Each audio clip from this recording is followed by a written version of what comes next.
네, 크롱님들 반갑습니다. 박종환 작가입니다.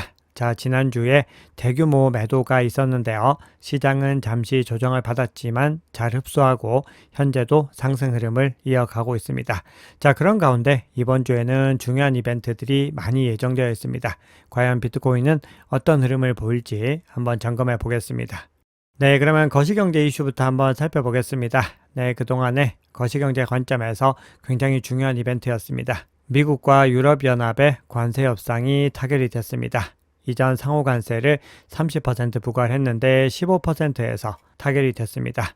자, 유럽연합은 여기에 덧붙여서 약 7,500억 달러, 한화로는 1,040조 원 규모의 미국산 에너지를 구매하고 미국에 현재 투자하고 있는 금액보다 6천억 달러 더 투자하기로 합의했습니다. 한화로는 무려 830조 원에 달하는 금액입니다.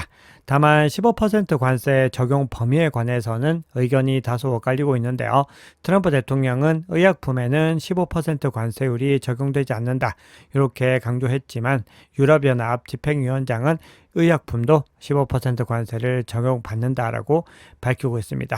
자, 이렇게 해서 유럽연합은 일본에 이어서 미국과 관세 합의에 도달한 6번째 국가가 되었습니다. 관세 협상과 관련해서는 가장 중요한 한 고비를 넘었다라고 볼 수 있습니다. 자, 그리고 유럽연합과 더불어서 관세 협상에서 가장 중요한 국가이죠. 중국과도 관세 유예를 90일 더 연장하기로 했다, 이런 소식이 전해졌습니다. 자, 그리고 트럼프 대통령은 추가적으로 3, 4개국과 더 협상이 이루어질 수 있다, 이런 사실을 시사를 했는데요. 과연 한국도 빠른 시기에 관세 협상을 타결할 수 있을지 한번 살펴봐야 됩니다. 네, 비트코인 가격은요, 미국 대통령과 유럽연합 집행위원장이 만난다는 소식에 이미 119K를 먼저 돌파를 했고, 합의 소식이 전해진 이후에도 현재 상황들을 잘 유지하고 있습니다. 네, 이번 주에는 중요한 거시경제 지표가 대거 발표된다라고 말씀을 드렸습니다. 거시경제 관점에서 매우 중요한 한 주가 될 것이다라고 시장에서는 보고 있는데요. 화요일부터 금요일까지 매일마다 굵직한 이벤트가 발표가 되는데, 그중에서도 가장 주목해야 되는 것은 단연 목요일 새벽에 발표되는 FOMC 미팅입니다. 여기에서 파월 연준 의장이 어떤 통화정책 관련해서 발언을 할지, 이런 부분들을 주목하셔야 됩니다. 자, 그리고 암호화폐 보고서 발표도 7월 30일에 예정되어 있습니다. 네, 마이클 세일러 스트래티지 CEO가 모든 것은 2억 5천만 달러의 비트코인으로 시작되었다, 이런 메시지와 함께 세일러 트래커 차트를 공유를 하면서 지난주에도 비트코인을 매집했다라는 것을 암시했습니다. 자, 그리고 2억 5천만 달러라고 하는 것은요, 스트래티지가 처음으로 비트코인을 매집했던 것이 2020년 8월이었고, 그때 2억 5천만 달러를 사용해서 21,454개의 BTC를 매집을 했습니다. 네, 현물 ETF 흐름도 한번 살펴보겠습니다. 비트코인 현물 ETF는 지난주에는 3거래일 연속으로 순유출이 나왔는데요. 그럼에도 전체적인 5거래일을 전반적으로 봤을 때는 순유출보다 순유입이 더 많았습니다. 자, 그런데 비트코인보다도 더 강렬한 움직임을 보인 것은 이더리움인데요. 16거래일 연속으로 순유입 행진을 이어갔고, 지난주 동안의 흐름 한번 살펴보면은 비트코인보다도 더 월등하게 순유입세가 많이 들어온 것을 확인할 수 있습니다. 그리고 7월 들어서 총 51억 2,400만 달러 이상의 순유입을 기록을 했습니다. 그만큼 자본이 이더리움으로 향하고 있는 움직임들이 강하게 포착이 되고 있는 겁니다. 네, 그러면 온체인 지표 통해서 시장의 상황 조금 더 깊이 있게 살펴보겠습니다. 네, 지난주에 갤럭시 디지털이 무려 8만 개가 넘는 비트코인을 매각을 했습니다. 자, 이 수치는요, 비트코인 역사상 가장 큰 단일 명목 거래 중 하나로 기록이 됐고, 이 매도로 인해서 단기적인 압박과 변동성을 야기를 했습니다. 하지만 장기적인 관점에서 장기적이라고 볼 수도 없고, 이내의 가격을 회복하는 움직임들을 이어갔습니다. 시장의 유동성이 얼마나 높은지를 확인했고요. 더 중요한 것은 시장이 현재 상방을 향하고 있다는 것을 확인을 했습니다.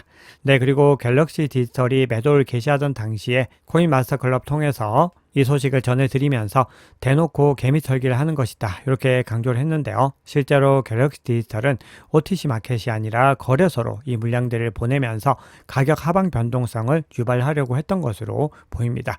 그럼에도 시장이 모두 다 흡수하는 데 성공을 했다라는 것이죠. 네, 다음으로는 스위스 블록에서 제공하는 비트코인 리스크 지표를 한번 살펴볼 텐데요. 비트코인이 암호화폐 시장 전체를 주도하기 때문에 비트코인이 언제 다시 리스크 오프, 즉 위험 회피로 전환되는지를 아는 것이 굉장히 중요합니다. 그리고 리스크 오프 모드로 전환이 됐을 때는 비트코인 가격이 하락세를 보이는 것을 확인할 수 있죠. 그런데 현재 시점은 리스크가 매우 낮은 0에 가까운 수준을 유지하고 있습니다. 그리고 이 흐름들이 97일 동안 이어지고 있는데 이번 시즌 들어서 두 번째로 높은 수준을 유지하고 있습니다. 가장 높았던 것은 작년 11월에 트럼프 대통령이 당선된 이후에 상승세를 이어갔던 그 구간들이고요. 그 전으로 돌려보면은 비트코인 현물 ETF가 승인됐던 그 당시 90일이었는데 그때보다 더 길게 이어지고 있는 것을 볼 수 있습니다. 그만큼 현재는 시장의 중요한 플레이어들이 리스크온 모드를 통해서 비트코인을 계속해서 적극적으로 매수하고 있다는 것을 의미합니다. 네, 그럼에도 아직까지 비트코인의 가격 상승 폭은 제한적인 것을 확인할 수 있습니다.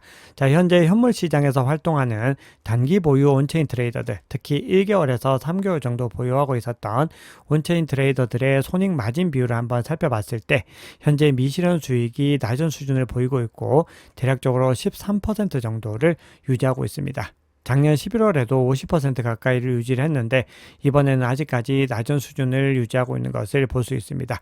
그리고 시계를 과거로 더 돌려서 2017년과 2021년 대세 상승장 정점을 살펴봤을 때는 무려 232%와 150%를 찍었던 것을 볼 수 있습니다. 즉 이 얘기는 단기 트레이더들의 손익 비율 상으로 아직까지 수익이 낮기 때문에 단기 트레이더들이 빠르게 매도세로 전환될 가능성은 낮다라는 것을 의미합니다. 즉 가격이 더 상승할 여력들이 남아있다라는 의미입니다.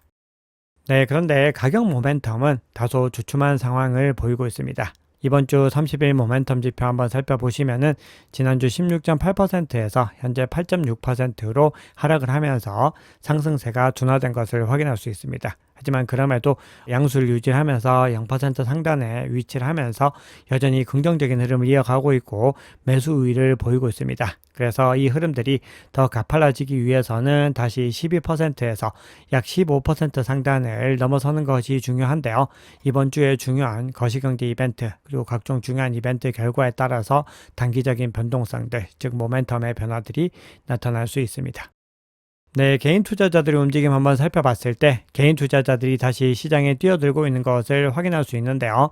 소액 투자자들의 수요가 지난 30일 동안 거의 15% 증가를 하면서 높은 흐름을 이어가고 있습니다. 다만 갤럭시 디지털의 매도 소식과 함께 다소 주춤하는 모습을 보이고 있는데요. 그럼에도 여전히 강한 수준을 유지하고 있습니다. 네, 이번 주 금요일 오후 5시에 만기가 도래하는 주간 옵션의 맥스페인 가격 구간이 118K로 나오고 있습니다. 지난주 112K와 비교했을 때 상승한 것을 확인할 수 있습니다. 더 높은 가격대 형성되었기 때문에 그만큼 상승 배팅이 더 강해지고 있다는 것을 의미합니다. 그렇기 때문에 118K 상단에서 지지를 유지하고 콜 거래량이 더 증가하게 됐을 때는 125K 주요 저항 구간을 테스트한 이후에 130K까지도 상승할 가능성이 열려있는 것으로 해석을 할 수 있습니다. 자, 그리고 현재 콜옵션에서 상승 배팅이 높은 행사가에 집중이 되고 있는데 145K에서 가장 집중이 되고 있는 것을 확인할 수 있습니다. 그만큼 시장은 옵션 거래 관점에서 봤을 때도 불리시한 관점이 유지가 되고 있다는 것을 확인할 수 있습니다.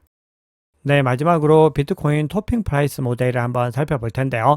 비트코인의 사이클 상단, 즉 이번 상승장에서 가격이 어느 수준에서 고점을 찍고 꺾일 가능성이 높은지 이런 것들을 여러 가지 온체인 지표들을 종합적으로 산출해서 확인하는 지표입니다. 이 지표상으로 봤을 때 작년 두 번 고점에서는 녹색 영역을 상방 돌파하는 것을 볼 수 있습니다. 그리고 빨간색 영역까지 진입을 했는데 만약에 작년 두 번의 고점 수준으로 상승 추세를 이어간다라고 했을 때는 비트코인 가격이 137K까지 도달 가능합니다. 그리고 지난 대세 상승장, 즉 2021년 대세 상승장에서는 이 빨간색 밴드가 보라색과 파란색 상단으로 진행이 되는 것을 볼 수 있고 이 상단들을 터치를 했는데 만약에 그 흐름들까지 이어진다라고 했을 때는 대략적으로 165K에서 189K까지도 가능하다. 이렇게 토핑 프라이스 모델에서는 시그널을 보내고 있습니다. 네, 그러면 시장의 중요한 이슈들을 한번 살펴보겠습니다. 네, 비트와이즈의 최고 투자 책임자입니다. 맷 호건이 비트코인 가격이 전통적인 4년 주기를 거스르면서 2026년에도 상당한 상승세를 보일 수 있다. 이렇게 분석을 했습니다. 즉 4년 주기의 패턴들은 이제 끝나가고 있다라는 의미인데요. 이어서 전반적으로 앞으로 몇 년 동안은 좋은 흐름을 이어갈 것 같다. 이런 의견을 내놓았습니다. 개인의 의견이지만 과거 사이클 대비로는 크립토 윈터 구간이 그렇게 극심하게 오지 않을 가능성들은 계속해서 시장에서 제기가 되고 있습니다. 네, 이번 주에는 백악관에서 암호화폐 보고서가 발표가 되는데요. CNBC에 따르면은 이번 디지털 자산 보고서에 전략적 국가 암호화폐 비축의 타당성에 대한 공고안이 포함될 것이다. 이렇게 이야기를 하고 있는데요. 이 메시지로 봤을 때는 보고서에 다소 특별한 내용이 실리지 않을 가능성이 크다라고 개인적으로는 보고 있는데요.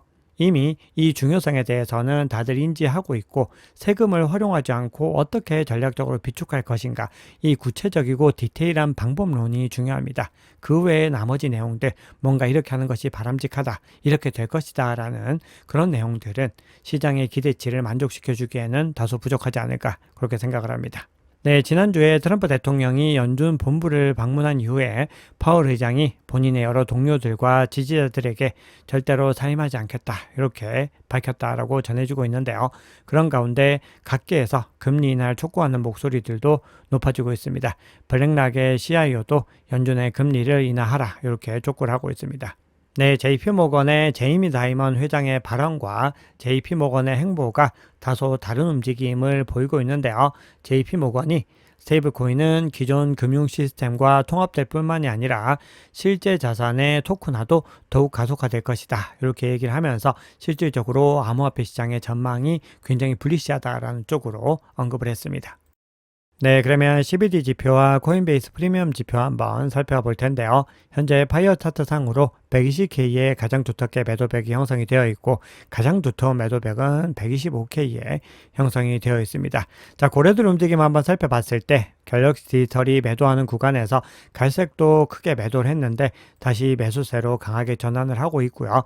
녹색도 마찬가지 움직임을 보이면서 가파르게 매수세를 이어가고 있습니다. 반면에 주황색 같은 경우는 관망의 움직임을 보이고 있고요. 빨간색과 보라색은 그동안의 매도세 우위의 움직임을 보이다가 다시 매수세로 전환하는 것을 볼 수 있습니다.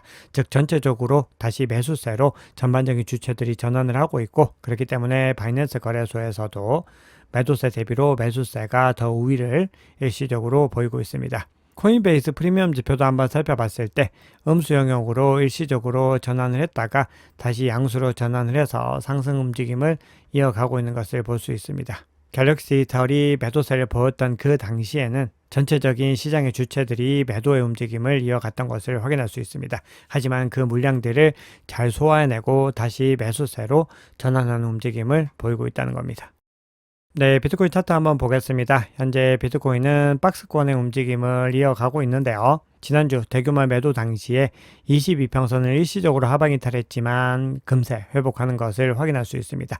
그래서 우리가 계속해서 시황에서 같은 기조들을 말씀을 드리고 있는데 시장은 더 높은 구간으로의 상승을 바라보고 있다는 것을 확인할 수 있습니다. 그리고 22평선 상단을 지켜내고 있다는 것은 상승 추세가 유지되고 있다는 의미인데요. RSI는 이평선 하방 이탈 이후에 여기서 돌파에 실패하고 아직까지는 돌파에 성공하지 못하고 있는데 가까이 다가가고 있습니다. 그래서 여기에서 돌파에 성공을 할 수 있을지 다시 하방 이탈할지에 따라서 추세의 흐름들이 달라질 수 있다라고 개인적으로는 보고 있습니다. 그래서 현재 시점에서는 이 추이들을 계속해서 살펴보셔야 됩니다. 만약에 이평선을 상방 돌파하고 올라갈 수 있다고 했을 때는 추세의 흐름들이 더 강해질 수 있다 이렇게 볼 수 있습니다. 네, 청산 히트맵 상으로 봤을 때 현재 가격 하단으로 117.4K를 중심으로 롱 포지션이 진하게 형성이 되어 있고 가격 상단에는 120K를 중심으로 숏 포지션이 형성이 되어 있습니다. 그래서 이 물량들을 청산하고 올라갔을 때는 더 가파르게 상승 추세를 이어갈 수 있는데요. 특히 125K 상단으로 해서 숏 포지션이 또 많이 밀집이 되어 있습니다. 만약에 125K까지 상방 돌파에 성공하면은 90억 달러 이상의 비트코인 공매도가 청산이 되면서 더 가파르게 상승의 움직임을 이어갈 수 있다. 이렇게 시장에서는 전망을 하고 있습니다. 네, 오늘 준비한 얘기는 여기까지입니다. 여러분 오늘 영상이 도움이 되셨다면 구독, 좋아요, 댓글, 알림 설정 정중히 부탁드리겠습니다. 지금까지 박 작가였습니다. 감사합니다.